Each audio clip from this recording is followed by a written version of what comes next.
compelled me to do this, but I'm bored. I'm sitting in bed all day, every day. So I've been reading a lot more, and the more I read, I keep a count each month of how many books I read. And I went over like my planner through the whole year, and I've read a lot of books this year. So I decided I'm just going to talk about them because I tell everybody about them anyways. So I thought I would annoy more people with this information. Today, I'm going to start with Neon Gods. This is the start of a 3-book series by Katie Roberts.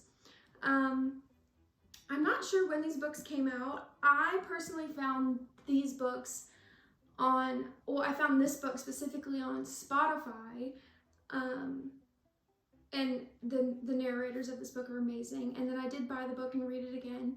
I'm not a big annotator, but it is nice to just see it on page, like be able to look back at it. It's kind of just like a photo album, honestly, because I really connect to the books that I choose to read. I can pretty much tell by the genre and the author and, you know, other people's reviews that I follow whether I'm gonna like the book or not.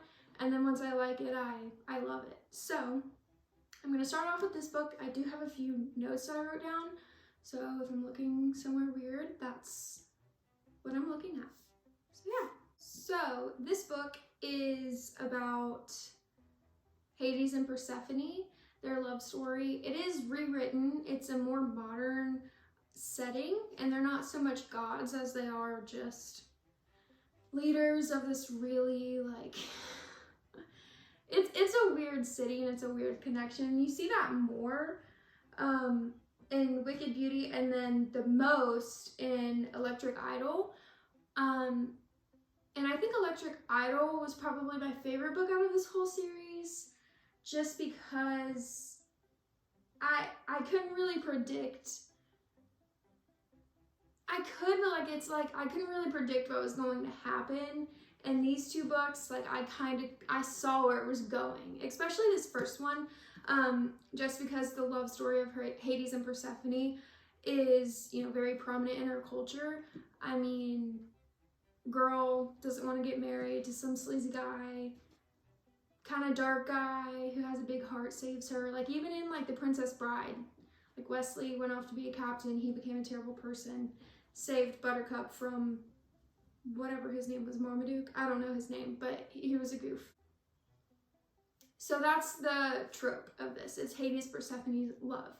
I know a lot of people wouldn't really call that a trope. Most people think like Girl Next Door or something like that, but I think it's a trope. We see this everywhere.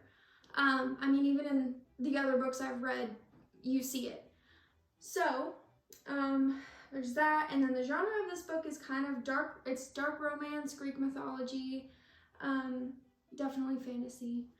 And then my emotional experience going through the book, honestly, so even like the first chapter, it just starts going. And that's one thing that I love about Katie Robert is she's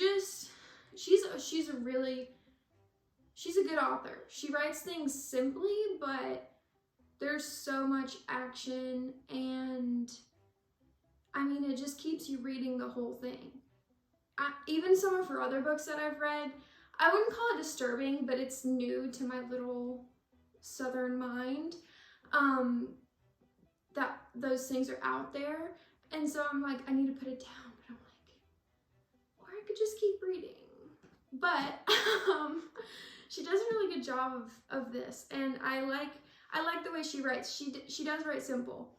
I mean, for me, I guess, I don't have to like, you know how when you're reading some fantasy books, if you guys are readers, when you're reading a fantasy book, there's a word in there. If you don't know what it means, you mumble through it. You don't really have to mumble through any of this. You get it.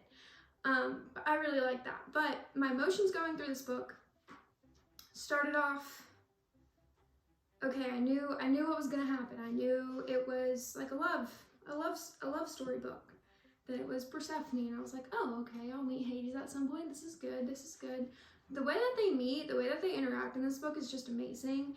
And then the way that their love kind of develops is just so wholesome, I guess.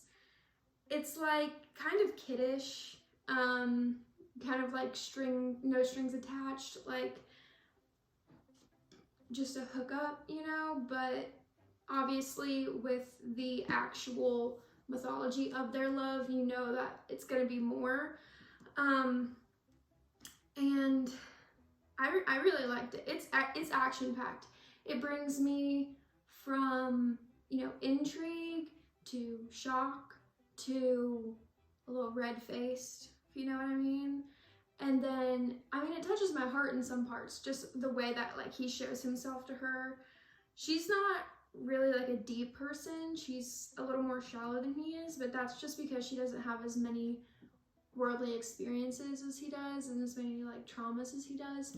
But that's fine. That's the story. That's how it's always been, you know? But it was good. I didn't cry in this book at all. I was mostly just red-faced. This is a very sexy book.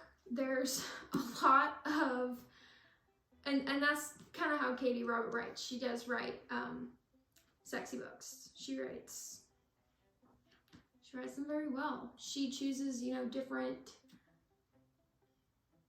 likings, kind of for each book. She kind of chooses like a different liking for each book that she writes, and it's nice, just because you get to, I don't know, experience more of that, like see more of that, read more of that. I know these books aren't for everybody, but I mean, most people aren't really brought up to talk about these things or know about these things, and you gotta figure it out somehow. So I like this way. What else? Okay, meaningful moments. So that's what I was talking about. So the whole, like, all of chapter 12 was really, really good. This is when, you know, they're having a connection. They're pretty on board with each other, and she needs clothes. So he goes, he buys her clothes. She's like, don't do that. He's like, honey, you have no money, and plus you look hot, so I'm gonna buy these for you. And then he takes her to a really special place to him that has a lot of meaning. That was really touching. And then, you know, they hadn't eaten all day or anything like that. She feels faint. She doesn't feel good. He can tell. It angers him that he didn't even think, it didn't anger him that she was sick. It angered him that he didn't even think to feed her. Like, he was like, I'm gonna buy her clothes and show her these flowers and just starve her, like, stupid. But that was kind of his thought process, which I thought was really, I don't know, nice. Like, in the dating world, like, if you're out drinking and, like, you feel sick, the guys are always like, ugh, really? But, like, I don't know, it was different. It was nice. It was sweet. Especially with how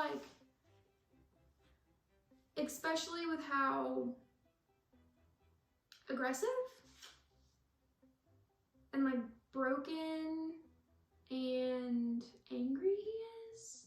He's Hades, okay? He is Hades.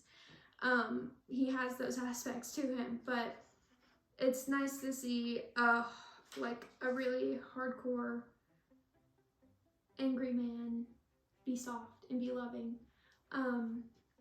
So I really liked that. Chapter 12 is pretty much all of that. That's my favorite book, but it is told from Persephone's, okay. So chapter 12 is told from Persephone's point of view. That's what this book is. So the first chapter starts out with Persephone. I'm pretty sure she tells the first 2 or 3. And then it goes to Hades, and then Persephone, and then Hades, and then Persephone, and then Hades. So it's not like you're just getting one person's point of view, which I really appreciate, because in other book series I've read, I always wonder what the other person's thinking. I'm always like, oh, well, that was sweet. but weird. But so how does that interact there? And I don't really get to see that. More stuff has come out in some of the books that I have questions about, which is so amazing. But it's just not something that you get in every book. But you do get it here, and you do get it in the rest of her books too, which is, again, really nice. Let's see. Okay, I have some favorite quotes, because I'm not a big annotator, but I do have some quotes in here that I like. And they're small quotes, but they have like they have a bigger meaning. So this one is told from Hades' point of view. It's chapter 17. It's page 205 in the book. And he says, "I like her here. It soothes me," which is bullshit. And context around this is I just didn't think people thought like this. And I know it's not an actual man thinking this. I'm not delusional. I know she wrote it. I know these are her thoughts put on paper, but the way she writes it, it's nice. I can see these characters in my head. I know what they look like. I know how they're feeling. You know, she even describes like scrunching the forehead, or like a certain look on somebody's face they make in a certain circumstance and all this stuff. So I get it. I know who these people are. At this point in the book, I know who this person is. But he just says, "I like her here, it soothes me," which is bullshit. And before this, they're obviously, like, they're just cuddling. They're in bed. She did not want him to leave, and he stayed, and then he wakes up, and he's just staring at her. He's like, wow, she's so gorgeous, so beautiful, so good, so delicate.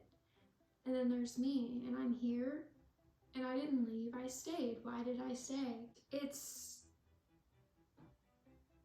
heart-wrenching. He knows this isn't gonna last forever. There's a timestamp on this relationship, and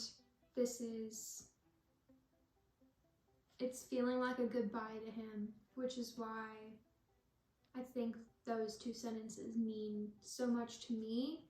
In this book, it shows his frustration and his heartbreak without him fully expressing and divulging his whole heart. So I really like that. And then the next one is Persephone. So this next quote is from Persephone. It's on page 284 in chapter 24. And this is kind of a follow-up from how Hades was just feeling. So this is obviously a few chapters later, some stuff happens, and they're together, and it's beautiful, it's nice, it's the way they both like it, except Hades kind of takes a turn because he's sharing those feelings that have been bottled up for these few chapters, which is not a long period of time in between these chapters. This is really only a series of a few weeks. But he's just saying these things to her, and it's breaking her heart because she feels the same way, and they feel the same way about each other through the whole book. It's just, they didn't say it, and now it's more intense, and it means more if it goes south, and it means more if it goes north, you know? But he's saying all these things to her, and she says, "Don't be cruel." And it's kind of begging because it breaks her heart to know how he feels. I don't think she was hurt by really what he was saying. I think she was hurt because she found out that he feels the same way. And then there's some other stuff that I really like at the bottom of the page. It just is him pretty much pouring his heart out to her in, you know, hardened ways. It's not all lovey-dovey and cute.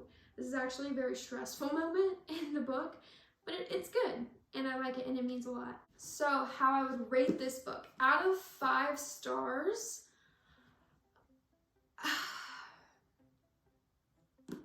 maybe 3 or 3.5. The love story is great, it's iconic. The likings in this book and the connections in this book are amazing, and it's told in a very good way. In the series, I think it's the second best book. Out of all the books I've read, this book is very important to me personally because this is what kind of got me into adulthood and maturity in that sense. But I think like writing wise, it's simple, like I said. You know, this story's been told over and over. Her take on it is really, really great. And she connected these 3 books really well. It's the same world, these 3 books, and everybody's connected in them. And you see that, like, she doesn't forget things. Except some of the things in here, in the beginning, you can just tell she didn't know, or I actually don't want to say that. Some of the things in the beginning were confusing. It was like this was all supposed to go in one direction, but it went another, or it was supposed to go in that direction in another way. And I'm not sure why some things were mentioned and some things were left out. So that's what kind of confuses me, but it is also the first book, and maybe I just didn't understand it. I don't know. So that's the star rating, the spice rating in this book. Because of the spice type of spice that is in this book, I would put it at a 4, just because it's very risque. If you were to participate in this book, especially in the South, like, I think of it as like if everybody in my small town knew I did this, I would be shocked. I would be shocked. Me even talking about this to people, they're shocked. So it actually being a thing, very shook, very, very, okay. I really like it though. So that is my take on this book. I know I didn't say much or have much to say. I also know that I spilled a lot of details about this book, and I'm sorry about that, but that's how I talk about it. I mean,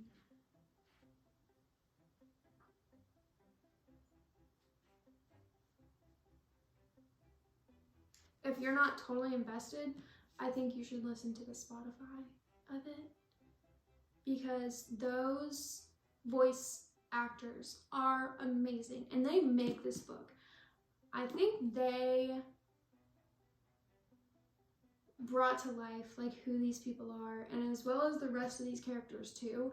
And I haven't even listened to the audiobooks of these, I just read these, but based off of how this was read to me, I really enjoyed it. So with that said, next video about books is going to be about Wicked Beauty by Katie Robert. I'm just going to go down the series for every book that I've read this year, so you guys have a lot to be annoyed about. But I do appreciate you sitting here with me and watching me talk about something stupid. I hope you have a great day and watch the next video.